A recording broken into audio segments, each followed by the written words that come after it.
नमस्कार दोस्तों, आप सभी का स्वागत है आपके अपने YouTube चैनल पर। तो दोस्तों आज हम इस वीडियो में बात करने वाले हैं भारतीय संविधान के कुछ महत्वपूर्ण प्रश्नों के बारे में। इसमें बात करेंगे हम प्रधानमंत्री से संबंधित कुछ महत्वपूर्ण प्रश्न। तो दोस्तों आइए स्टार्ट करते हैं पहले प्रश्न से। पहला प्रश्न है, लगातार दूसरी बार प्रधानमंत्री पद पर आसीन होने वाले व्यक्ति हैं। यानी कि प्रधानमंत्री पद पर आसीन होने वाले व्यक्ति लगातार दूसरी बार।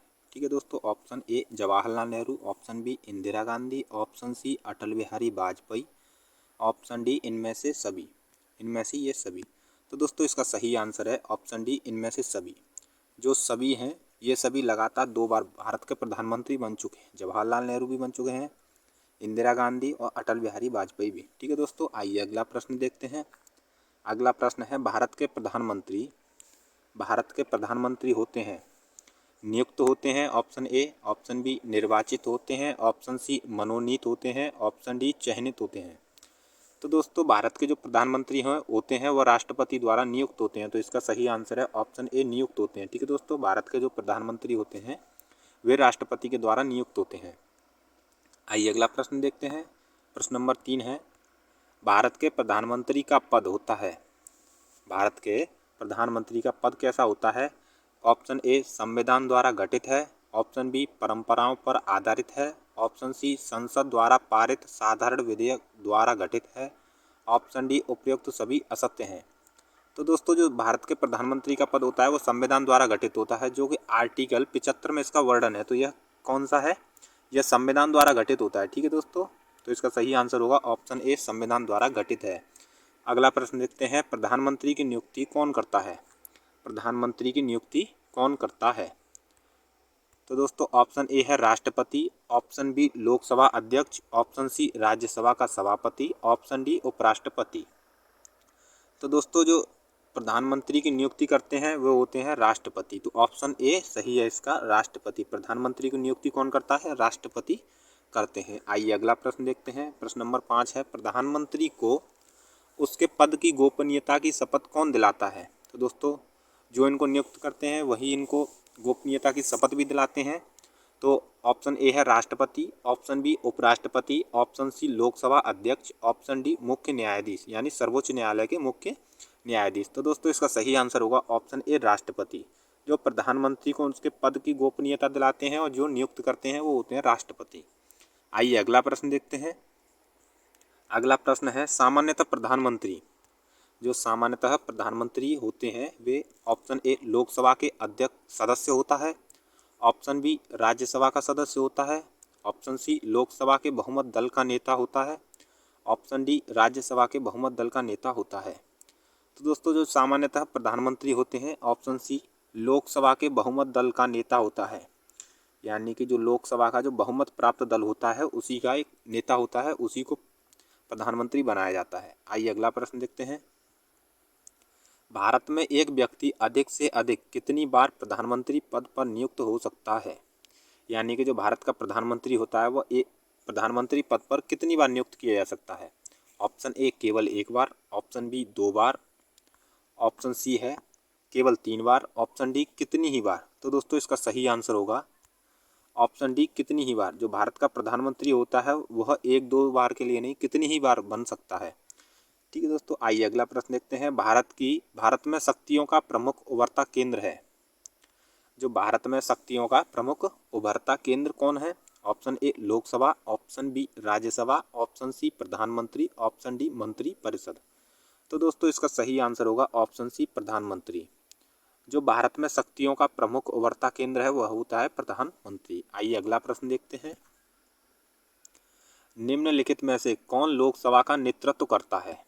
यानी कि जो लोकसभा होती है, लोकसभा जैसे निम्न सदन कहा जाता है, उसका नेतृत्व कौन करता है? ऑप्शन ए राष्ट्रपति, ऑप्शन बी उपराष्ट्रपति, ऑप्शन सी प्रधानमंत्री, ऑप्शन डी लोकसभा अध्यक्ष।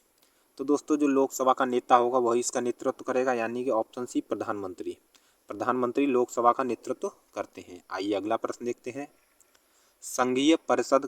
संघीय मंत्रिपरिषद का अध्यक्ष कौन होता है? संघीय मंत्रिपरिषद का अध्यक्ष कौन होता है? ऑप्शन ए राष्ट्रपति, ऑप्शन बी प्रधानमंत्री, ऑप्शन सी गृह मंत्री, ऑप्शन डी कैबिनेट सचिव। तो दोस्तों इसका भी सही आंसर होगा ऑप्शन बी प्रधानमंत्री। जो प्रधानमंत्री होते हैं वे संघीय मंत्री परिषद का अध्यक्ष होता है। ठीक है दोस्तों, आइए अगला प्रश्न देखते हैं। अगला प्रश्न है योजना आयोग का अध्यक्ष होता है। तो दोस्तों इसकी जगह आप योजना आयोग की जगह नीति आयोग लिख लेना। ठीक है दोस्तों, नीति आयोग, क्योंकि योजना आयोग का नाम बदल कर दिया गया है नीति आयोग। ठीक है दोस्तों, जो नीति आयोग का अध्यक्ष होता है वो कौन होता है? ऑप्शन ए राष्ट्रपति, ऑप्शन बी उपराष्ट्रपति, ऑप्शन सी है प्रधानमंत्री, ऑप्शन डी गृह मंत्री। तो दोस्तों इसका सही आंसर है ऑप्शन सी प्रधानमंत्री। जो प्रधानमंत्री होते हैं वह योजना आयोग के तथा नीति आयोग, यानी कि जिसका नाम अभी वर्तमान में नीति आयोग है, उसके अध्यक्ष होते हैं। ये एक पदेन अध्यक्ष होते हैं। ठीक है दोस्तों, आइए अगला प्रश्न देखते हैं। आमतौर पर भारत के प्रधानमंत्री होते हैं, आमतौर पर ज़्यादातर भारत के जो प्रधानमंत्री होते हैं वो होते हैं ऑप्शन ए संसद का सदस्य नहीं, ऑप्शन बी लोकसभा का सदस्य, ऑप्शन सी राज्यसभा का सदस्य, ऑप्शन डी दोनों सदनों का सदस्य। तो दोस्तों इसका सही आंसर होगा ऑप्शन बी लोकसभा का सदस्य। ज़्यादातर जो प्रधानमंत्री नियुक्त होते हैं वो लोकसभा के सदस्य होते हैं। ठीक है दोस्तों, आइए अगला प्रश्न देखते हैं। भारत के प्रधानमंत्रियों का निम्न में से कौन कालानुक्रम सही है?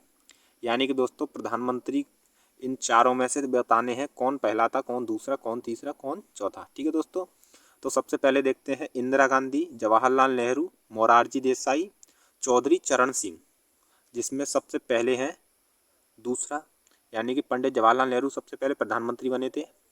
उनके बाद इंदिरा गांधी बनी, उसके बाद मोरारजी देसाई बने, उसके बाद चौधरी चरण सिंह बने। तो इसका सही आंसर होगा ऑप्शन सी 2, 1, 3, 4। ठीक है दोस्तों, पहला 2 पंडित जवाहरलाल नेहरू, उसके बाद इंदिरा गांधी, उसके बाद मोरारजी देसाई, उसके बाद चौधरी चरण सिंह। तो इसका सही आंसर होगा ऑप्शन सी 2, 1, 3, 4। आइए अगला प्रश्न देखते हैं।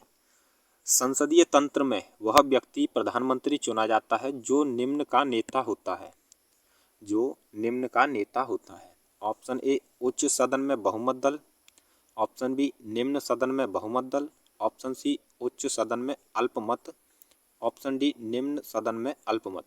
तो दोस्तों प्रधानमंत्री वह चुना जाता है जो निम्न सदन यानी कि लोकसभा में बहुमत दल का नेता चुना जाता है। निम्न सदन को ही लोकसभा कहा जाता है। ठीक है दोस्तों, अगला प्रश्न देखते हैं। मंत्रिमंडल की बैठक की अध्यक्षता कौन करता है? मंत्रिमंडल की बैठक की अध्यक्षता कौन करता है? ऑप्शन ए है राष्ट्रपति, ऑप्शन बी उपराष्ट्रपति, ऑप्शन सी लोकसभा अध्यक्ष, ऑप्शन डी प्रधानमंत्री। तो दोस्तों मंत्रिमंडल यानी कि जो संघीय होती है उसकी बैठक की अध्यक्षता कौन करता है? ऑप्शन डी प्रधानमंत्री। ठीक है दोस्तों, अगला प्रश्न देखते हैं। प्रधानमंत्री की नियुक्ति राष्ट्रपति करता है, यह किस अनुच्छेद में वर्णित है? ऑप्शन ए अनुच्छेद 61, ऑप्शन बी अनुच्छेद 70, ऑप्शन सी अनुच्छेद 75, ऑप्शन डी अनुच्छेद 85। तो दोस्तों इसका सही आंसर होगा ऑप्शन सी अनुच्छेद 75 में प्रधानमंत्री के पद का वर्णन है। अगला प्रश्न देखते हैं। भारत के प्रधानमंत्री पद के लिए उम्मीदवार की कम से कम कितनी उम्र होनी चाहिए?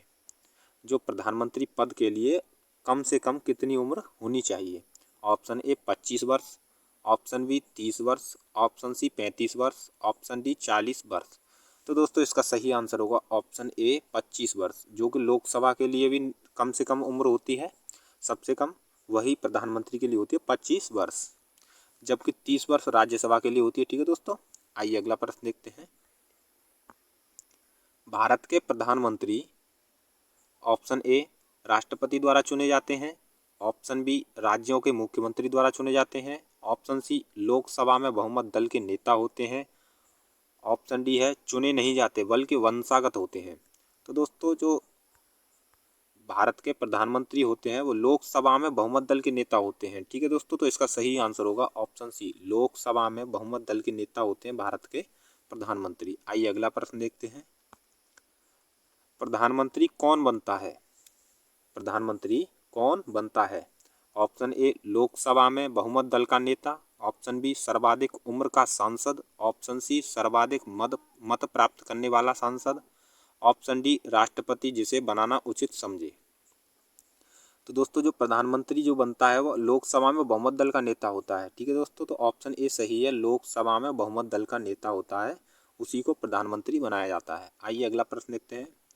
यदि भारत के प्रधानमंत्री संसद के उच्च सदन के सदस्य हैं तो, यदि भारत के प्रधानमंत्री संसद के उच्च सदन यानी राज्यसभा के सदस्य हैं तो क्या? ऑप्शन ए, वे अविश्वास प्रस्ताव की स्थिति में अपने पक्ष में वोट नहीं दे सकेंगे। ऑप्शन बी, वे निम्न सदन में बजट पर नहीं बोल सकेंगे। ऑप्शन सी, वे उच्च सदन में ही वक्तव्य दे सकते हैं। ऑप्शन डी, उन्हें प्रधानमंत्री पद की शपथ ग्रहण करने के बाद 6 मास के अंदर निम्न सदन का सदस्य बनना पड़ेगा। तो दोस्तों इसका सही आंसर होगा ऑप्शन ए, वे अविश्वास प्रस्ताव की स्थिति में अपने पक्ष में वोट नहीं दे सकेंगे। यानी कि अगर अविश्वास प्रस्ताव आया तो वहाँ जो प्रधानमंत्री होंगे वो अपने पक्ष में वोट नहीं दे सकेंगे। ठीक है दोस्तों, तो इस वीडियो को यहीं ख़त्म करते हैं दोस्तों। जय हिंद।